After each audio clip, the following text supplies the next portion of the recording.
am the Whistler, and I know many things, for I walk by night. I know many strange tales, hidden in the hearts of men and women who have stepped into the shadows. Yes, I know the nameless terrors of which they dare not speak. And now, the Whistler's strange story, Impulse.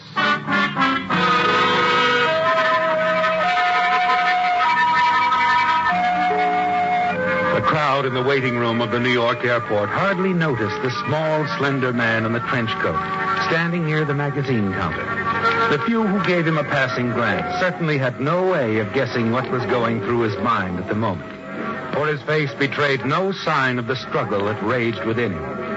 Christopher Daniels, professor of English, was striving to reach a decision, a very important decision. At this moment, he had reached a crossroads. He had a choice to make. He could go on living his own dull life, or a new life, the life of another man. Mr. Neil Baldwin. A man whose name was now being called over the public address system. Mr. Neil Baldwin, please report to the reservations desk immediately. Mr. Baldwin, please. Suddenly, Christopher Daniels shivered. This unbelievable, unexpected chance had come so suddenly it almost seemed like a dream. Yes, a dream which had reached its climax that afternoon in his room at the hotel. Perhaps it had really started this morning at his home in New Haven. That unpleasant scene with his wife, Blanche. He'd forgotten what had brought it all on. Money, his job, didn't matter really. The scenes with Blanche always ended the same way. Blanche, please. We've been over all this time and time again now. Yes, we have, Chris. And what good has it done? You never think of me, really, what I gave up to marry you. I know. I could have had a lot of things, Chris, but no. No, I had to marry an unambitious English professor. Blanche. A professor who writes second-rate poetry on the side. That's enough. Is it? Every time I've suggested that you give up this dreary little job of Blanche, yours, leave me alone, please.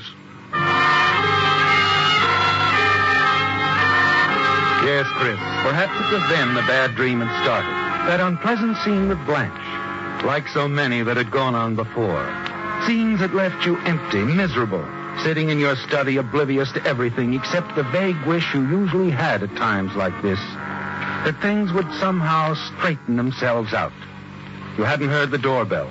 And then you saw Blanche and your old friend Neil Baldwin standing in front of you. Hello, Chris. Neil!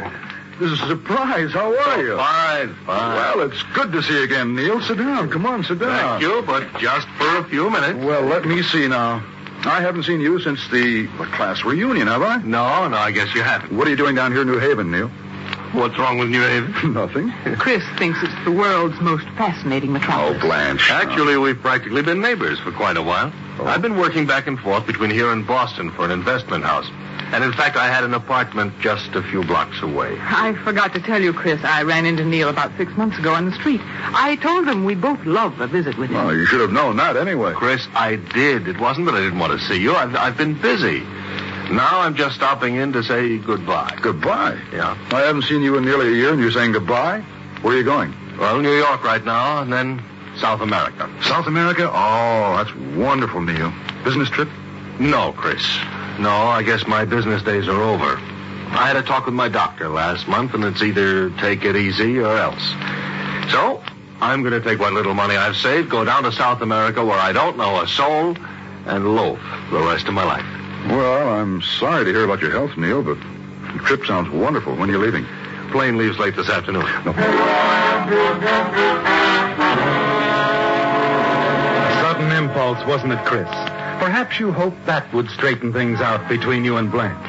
Just getting away from her overnight. Quickly, you run upstairs to throw a few things in your bag. And later, as you're driving Neil down the coast toward New York. Cigarette, Chris? No, thanks. Well, how things been going for you, Chris? Oh, pretty well. Hey, look, old man, I know it's none of my business, but, you know, you seem quite worried. Worried? Well, no, I'm not worried. Not really, I guess. Not really.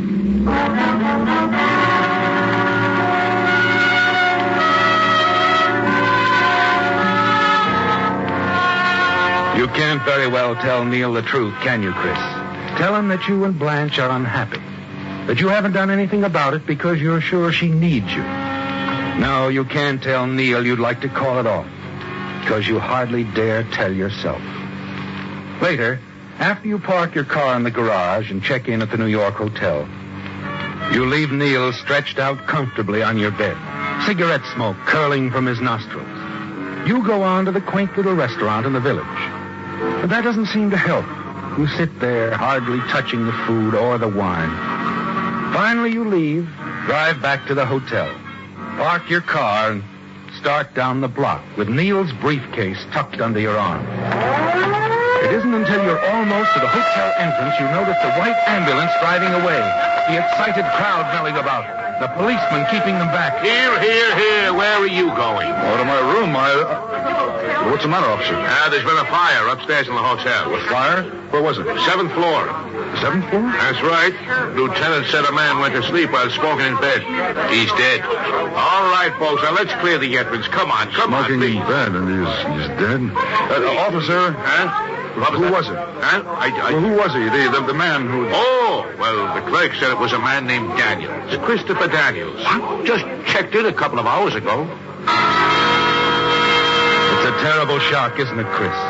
Your friend Neil Baldwin burned to death in your hotel room. And you stand in the street with Neil's briefcase under your arm, staring emptily at the window on the 7th floor.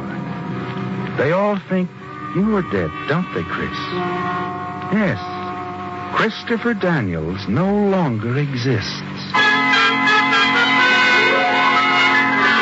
Somehow you find your way back to your car. You remember opening the briefcase, looking at the papers. The ticket is for Bermuda instead of South America. Bermuda, Flight 11. And you have Neil's papers, his luggage, a reservation at the Crystal Beach Hotel. And there's something else, too. An envelope with money in it. A lot of money. Mr. Neil Baldwin, please report to the reservations desk immediately. Mr. Baldwin, please. The next thing you know, you're at the airport, standing in the waiting room by the magazine counter. Flight 11, leaving for Bermuda. All aboard, please. Mr. Neil Baldwin, please report to the reservations desk immediately. Mr. Baldwin, please.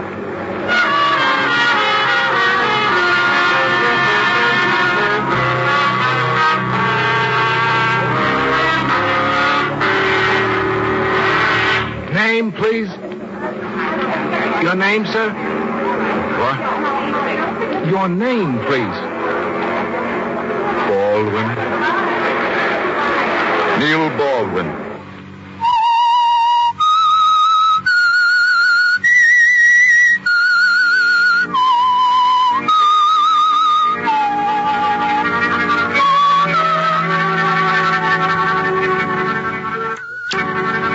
It's a long way from New Haven to Bermuda, isn't it, Chris? And it's too late to turn back. And now you don't want to turn back. No, you've managed to put your past out of your mind, with the help of Dorothy Gilbert. Yes, it was on the plane trip to Bermuda that you met her.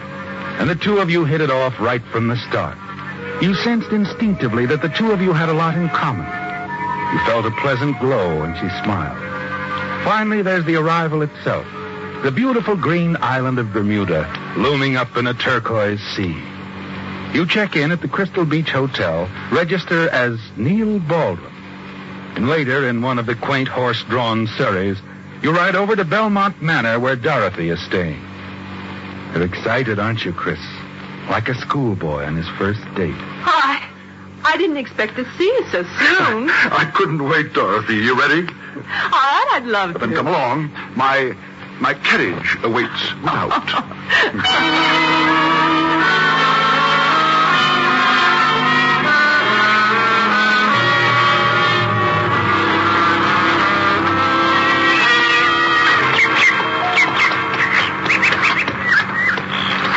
Neil? Oh, yes, that's me. I was just thinking. I can see already I'd like to stay on here a lot longer than a 3-week vacation. I think I'd like to stay here for a long time, Neil. So would I, Dorothy. A long time.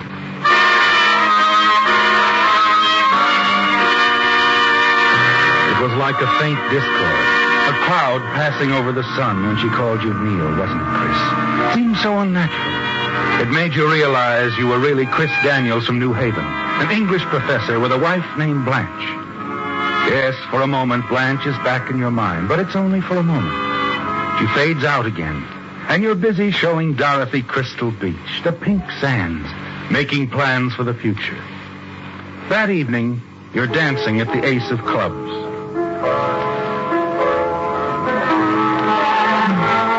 It was a wonderful idea to come here, Neil. You like it?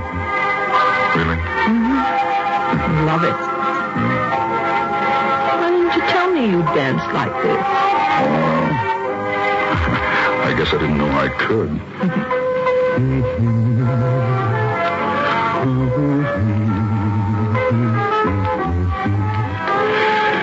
Neil? Do you know that man over there? Near the bar? Man? Which one? The short, heavy-set man. He seems to be looking at us. And I don't know him. Neither do I. Well, he's probably not looking at us. He's looking at you, Dorothy. I don't blame him. You're talking mighty pretty, mister. Maybe that's because you're so pretty, miss. Oh, Neil. You are, Dorothy. In fact, you're beautiful. No, I'm not. But I'm glad you think I am.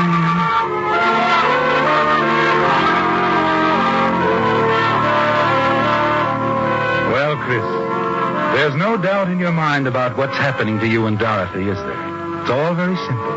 You're certain she's in love with you, and you're in love with her. Yes, for the first time in your life, you're in love.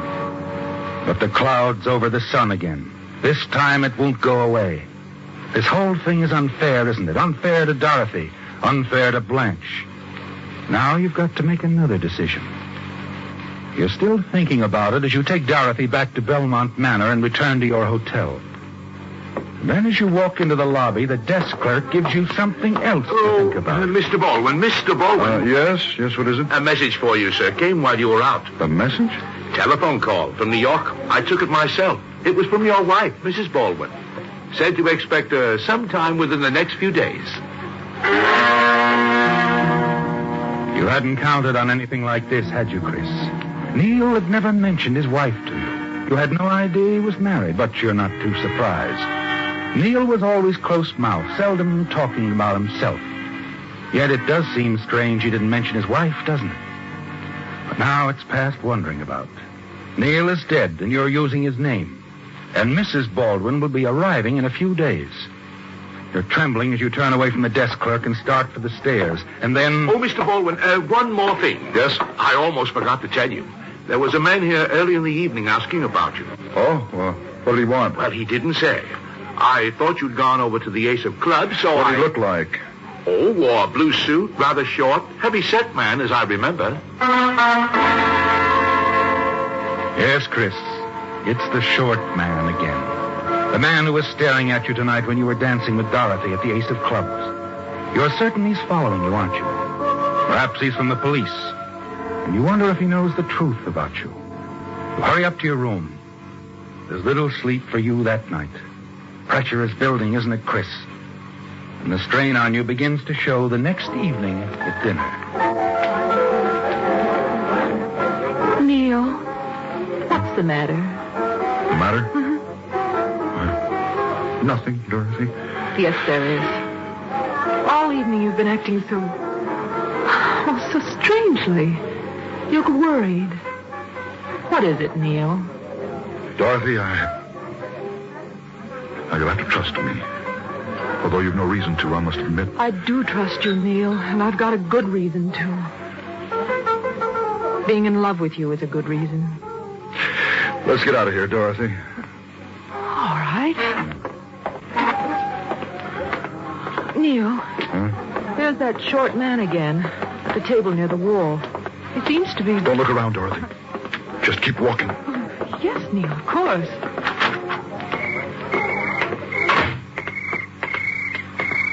Look, if you don't mind, I think I'd better take you back to your hotel. Neil, that man. Huh? Is he what's bothering you? Well, he's part of it. He's been following you, hasn't he? Are you in trouble, Neil? Yes, Dorothy. I'm in trouble.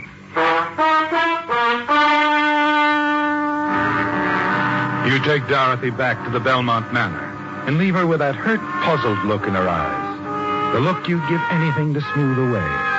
Then you go back to your hotel. And as you enter the lobby, the desk clerk calls to you. Oh, Mr. Baldwin. Yes? There was another telephone call for you an hour ago from New York. New York? Yes, sir. From Mrs. Baldwin. What did she say? Well, she was able to get plane reservations. She'll arrive at the airport tomorrow morning, 8:30. You run blindly out of the hotel into the night. Finally, you find yourself on the road leading to the Belmont Manor. Yes, the Belmont Manor and Dorothy. Because you've finally made your decision. You've decided to tell Dorothy everything. And you do.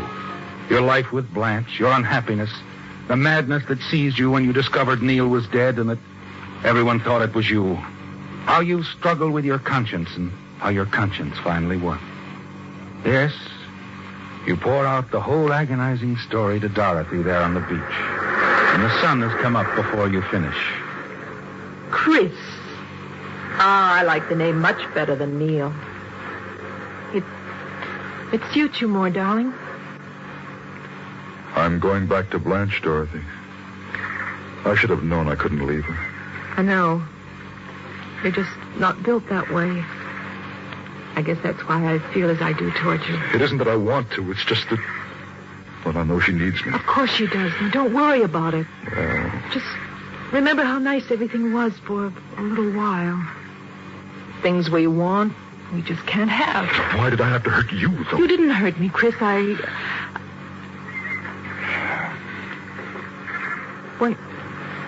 When are you leaving? Right away, I guess. I don't know how I stand with the law. I'll find out when I get back, I suppose. I don't think I've done anything criminal. I've just been a fool. What about Mrs. Baldwin? I don't know, Dorothy.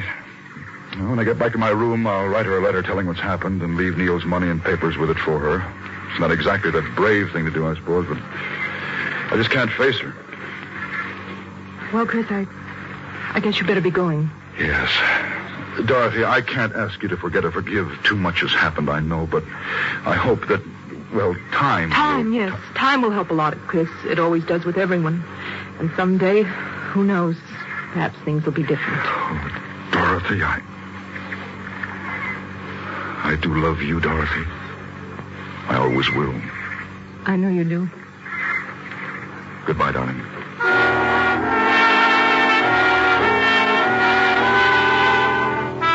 It's all over now, isn't it, Chris? And there's nothing left to do but go back to your hotel, write the note to leave for Neil's wife, and then buy your ticket back to the United States, back to New Haven and Blanche.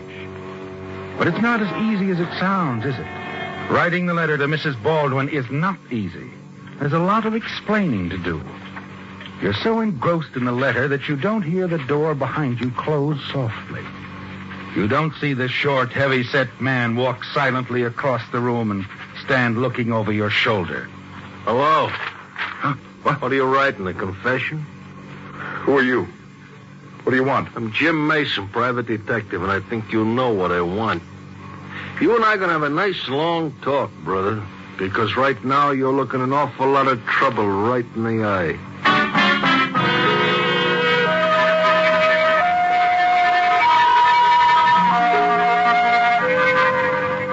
Well, Chris, they finally caught up with you.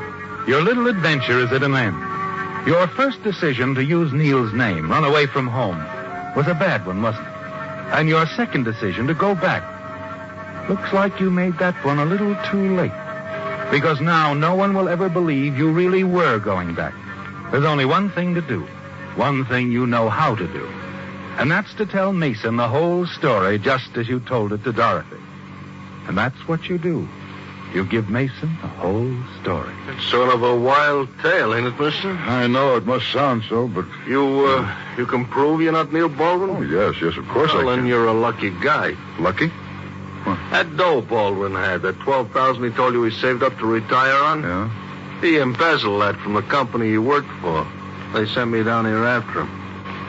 Hey, you still have the dough? Well, yes, it's over there in the briefcase. I haven't touched it except for what I've spent since I've been here, which I can replace. Yeah, you are a lucky guy. Getting the dough back's all the company's interested in. So far as I'm concerned, you can go your way. Oh, thanks. Now, what are you going to do? Go back? Yes, it's the only decent thing I can do. Well, you're not quite out of the woods yet. Oh, I guess you are if Mrs. Baldwin backs up your story that you're not Neil Baldwin. Wait a minute, she's right outside. All right, Mrs. Baldwin, you come on in now. Neil, darling, why didn't you meet me at the airport? Chris. Blanche. But I thought you were... I was what, Blanche? I thought... You thought that I died in that hotel fire instead of Neil. You thought he'd be here waiting for you with the money he stole. Now, you had it all planned, didn't you? You knew he stole it. Didn't you, Blanche? Yes, but... You've been meeting him for a long time, haven't you? Well, And all the time, I was torturing myself, thinking that you needed me. Oh, Chris, our life was so drab, I couldn't help it. I wanted to travel, enjoy living. Neil offered me these things. So you decided to run out on me and meet Neil down here on stolen money. Oh, it wouldn't have been running out on you. You would have been happier, too. You could have gotten a divorce, possibly found someone you would have been happier with later on. Yes, that's true, isn't it? You know, your coming down here to meet Neil kept me from making an awful mistake. Losing something that means more to me than anything in the world. I don't understand. You don't have to, Blanche. It doesn't concern you anymore. Just me. And someone over at Belmont Manor.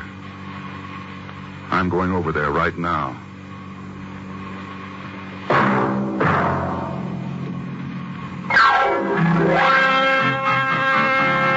The Whistler. Listen next week when once again the United States Air Forces in Europe present The Whistler.